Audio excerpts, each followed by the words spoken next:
Okay. Hello and welcome, everybody. So happy that you were able to join us today. We have Lisa Joy to come and join us and share with us her expertise in regarding personal training, massage therapy, yoga instructor, and meditation teacher. She is here to share with us her perspective dealing with women with fibromyalgia, chronic pain, chronic fatigue syndrome. We would love to get her input on her perspective as a professional. We get it all the time. We know on our perspective, but to see from a professional side will really help us to see a different side of things. Wouldn't that be cool? So, without further ado, Lisa, take it away. Thank you so much, Scarlo, for having me on the podcast today. I was very excited once I connected with you and learned about the work that you do, helping women with fibromyalgia, with chronic pain and fatigue, and neurodivergence to live a low pain to no pain life, or pain free life. And I work with individuals on exactly these techniques, how to eliminate pain, or as much pain as possible, is what I often say with my students and clients. So I have a framework that I work with, and the base of it is about being present. So a lot of times we have stress and tension that we create in our lives. And this is not to say that there aren't underlying causes, but oftentimes we can pile on top of those underlying causes with additional stress and tension. And this often comes from being in a state of worry or fear. And by learning how to become present, to actually notice what is happening, what is true in this moment, what do you actually feel, we can often remove that fear wrapping and that additional tension and stress. And this can significantly reduce our pain. So I do this in a couple of ways. I help people to understand their agency in their own lives. So there are things that we cannot control, but there are a lot of things that we can control. And when we have chronic pain, it can be hard to stay motivated, right? It can be very crippling, and it can really mess with our mental ability to stick with it. Um, and that is hard. And I don't want to disacknowledge that. That is true. If you're stuck in bed, or if you're having trouble concentrating, maybe you're on medication that makes it really difficult, things are cloudy, it can really shape your interpersonal relationships. So this can be very discouraging. But at the end of the day, the truth is that you are always with yourself. And so learning how to address yourself and address yourself in the present moment, and to notice what you are able to control and what you do have the ability to affect moment by moment, can really help to ease and relieve that tension. And the avenue into that is the first avenue is about the breath. So we are living beings. That's how we know that we're alive. And being able to start to notice your ability to shape and change and move in the flow state or in the rhythm of the breath is the first path. And I work a lot with people on increasing the capacity of their breath. That means increasing the duration of the breath, being in charge of the rhythm of the breath, being able to control the volume of the breath.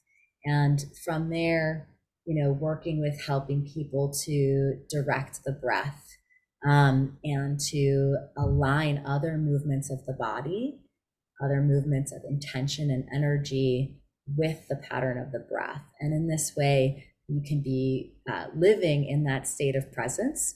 And so they kind of work together, right? Learning how to work with the breath and control the breath is a way into the present moment. And then, of course, while you're doing it, you are in the present.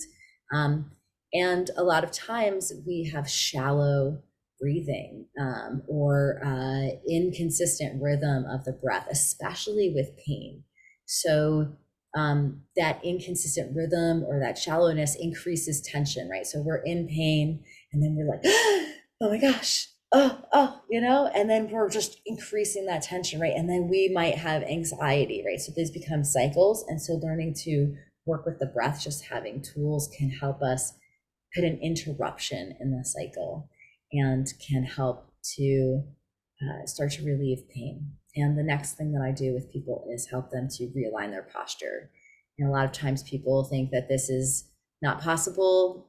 They think there are structural issues, and sometimes there are. With people with chronic fatigue, chronic pain, people can have different types of arthritis and rheumatism, and fibromyalgia can cause us to cramp and curl and really wrap inward. But the truth is that we also do a lot of things that are really detrimental to our posture, not the least of which is, of course, our electronics. And so learning how to make small shifts, really small shifts in the posture, can again alleviate tension, and playing with that, with noticing the posture, noticing how you're holding your body in space, and observing that you might be able to do something. And everyone's different, right? It's like you have to figure it out for you. Like the ideal posture is not necessarily the goal, but okay, if you sit in this couch, like how could you sit in this couch if this is where you sit? Or if you're in your car and you're driving, how do you sit in your car? And could you do something that's a little bit different that will help you feel more positive, or at least less painful? And again, we start to see those shifts, and we start to create a neurological pattern. We show ourselves that we are able to actually control how we feel.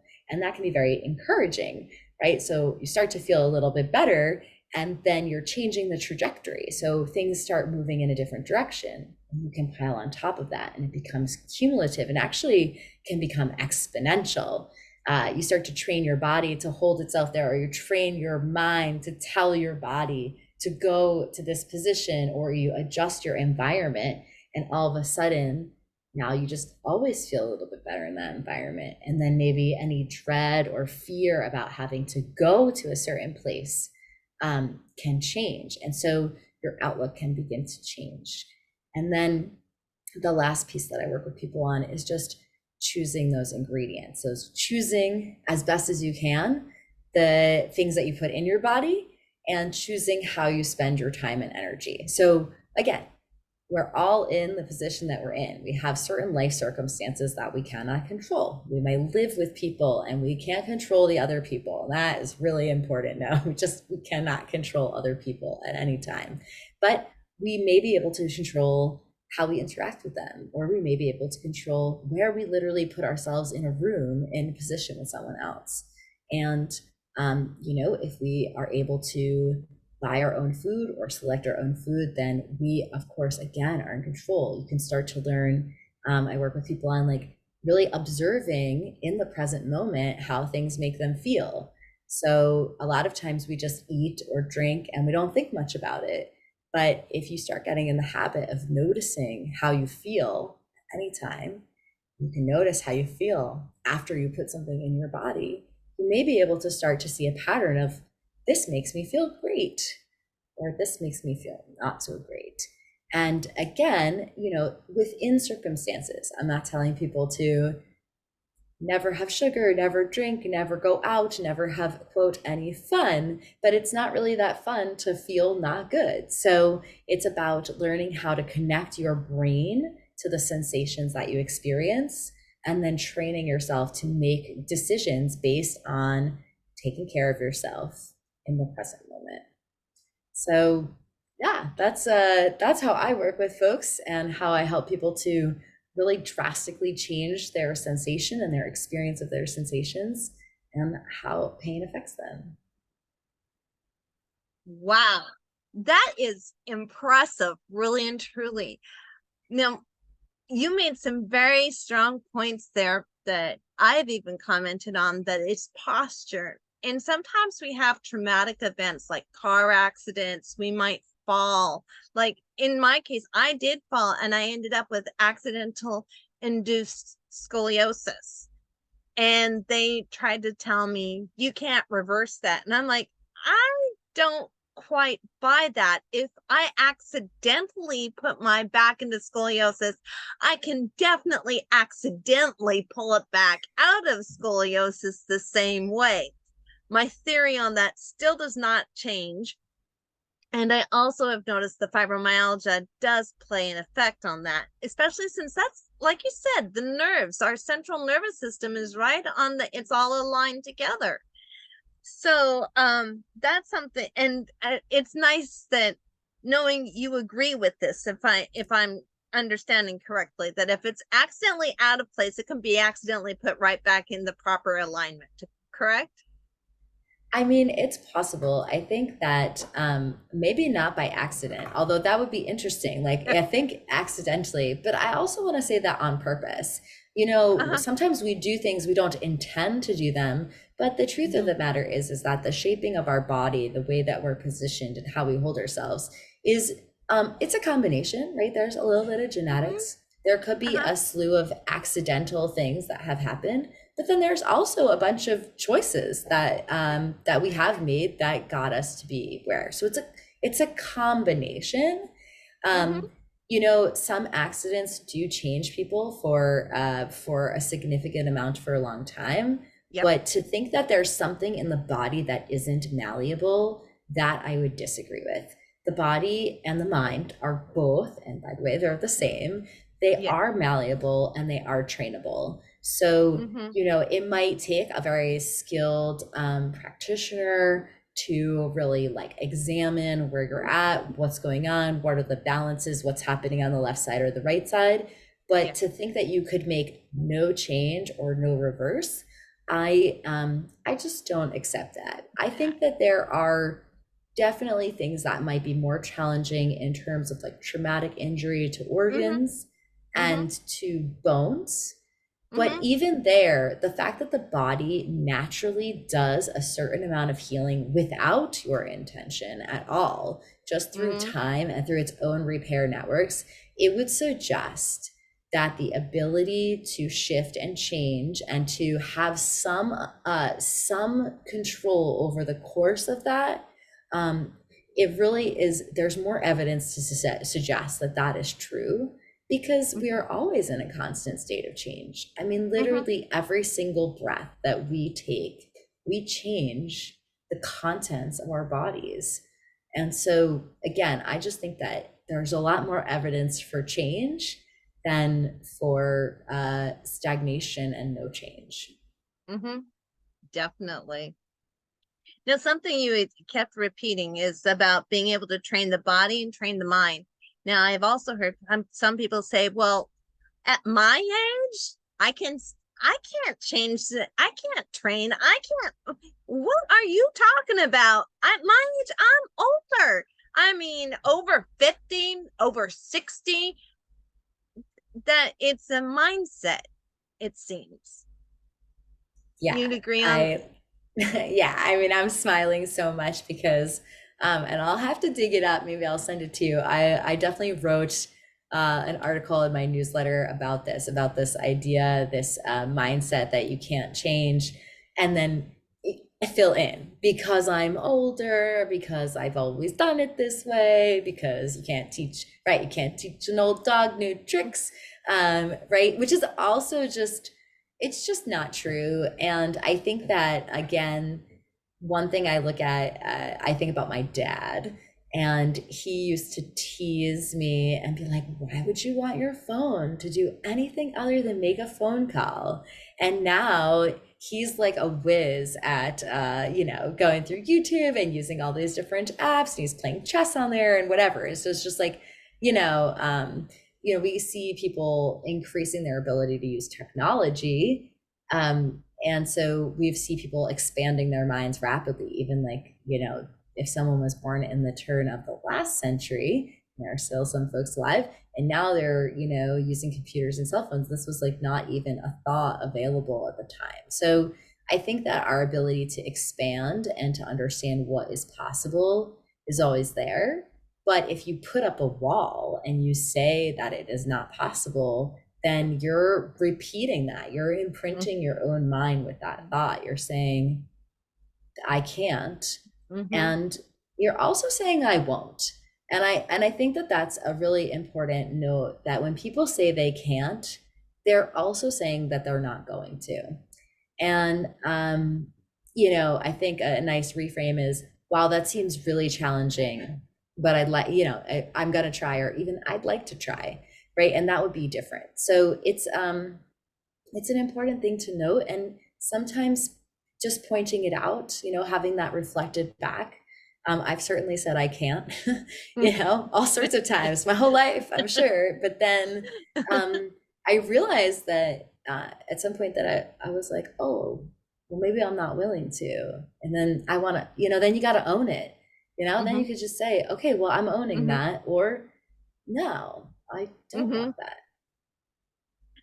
I like the way you bring that up about I can't and I won't and I can't. And then there's someone else who made a coach who actually made a comment, I can't right now. Doesn't mean I won't, just not right at this moment. And I know for me personally, I tell people all the time, kind of jokingly, that I'm tech challenged. It's not I can't, I won't. It's I can't because I'll break it. And so I'll find help to achieve it. And that's where I found is that the crossroad is you can't because you won't, but you can't because right at this moment you don't know how. And making that differentiation. And I love how you clarified that on the I can't right now versus the I can't, but in time, maybe, I love that. That's beautiful. And in the very beginning, you made a comment about the breath, movement with breath. And I was finding myself actually breathing with each movement and really taking in every aspect of the breath, how my body was feeling, how my mind is feeling, because I'm still trying to figure out, okay, am I in pain because I forgot my medication, or am I in pain because I'm literally in pain, kind of thing. That's something that we process as people with the fibromyalgia and the chronic pain, the chronic fatigue is, okay, have I done everything that I need to do? And one thing to actually take a look at is that breath. Taking a small move, does that help to alleviate? It's an alternative to medication. And I like really how you brought that out. And that's a big one why I wanted to bring you onto my program, is to share.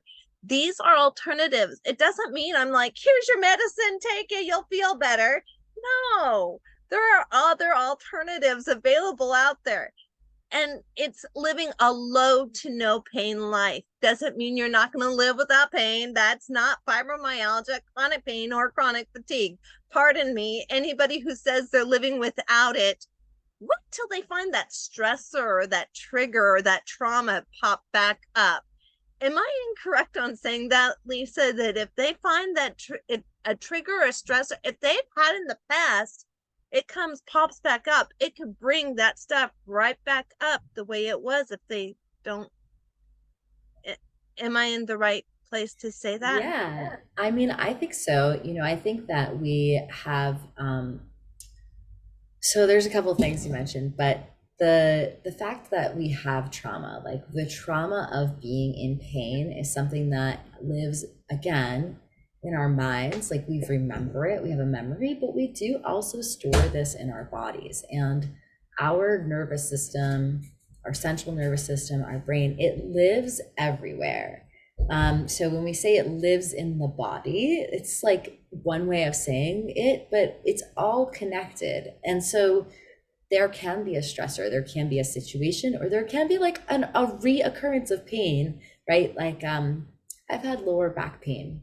The first time I had it was I was 14 years old, And so I've had different times in my life of having regular pain that existed. And then I have had times in my life not, more and more not, as I've gotten older, which a lot of people would think like, wow, that's interesting. But the truth is again, that you can change. And I've had, like you said, x-rays where people said, oh, there's this much space between the vertebrae. You can't do anything about that. And then I've done a bunch of work and I'm like, oh, I have x-rays from later in my life with more space between the vertebrae and my spine. So, um, and I use that as an example just to myself to remember. But sometimes I get something happens, I sleep funny, I do something weird, I get a fall or whatever, and that pain comes back, I get inflamed. And so there can be this immediate reaction. Like I said, I've had this myself where I'm like, oh no, oh no, like I know what this is. This hurts. It feels terrible. It feels painful. Like it's gonna be like this. It's gonna be like this past, right? And then all of a sudden you're all wrapped up in the fear that something is come back, that it's not gone, that you didn't, right? And then what we do is we wrap up our bodies and our minds and we get really tense and we just wrap right around the fear. And then all of a sudden we are stuck, right? We like took that pain and we literally got ourselves stuck. We stuck ourselves in it and right around it. And so having tools, right? Having the and then having the memory, like, oh, wait a minute. I do actually have a process by which I can do this. I do have a series of exercises. Like, have I been doing them lately? Okay, no. Can I go back to basics? Yes. Could I go get help? Like, I know these X, Y, and Z helps. Yes. Okay. And just like to remember that, to acknowledge, yes, I do have some control. I do have a way to make myself feel better. And medications, I just want to say, like, art can be part of that. Ice can be part of that. Sleep can be part of that. The way you set it up, again, your environment. There's so many factors, and having like that arsenal of tools, whatever it is, I think is so important, and it's so very personal.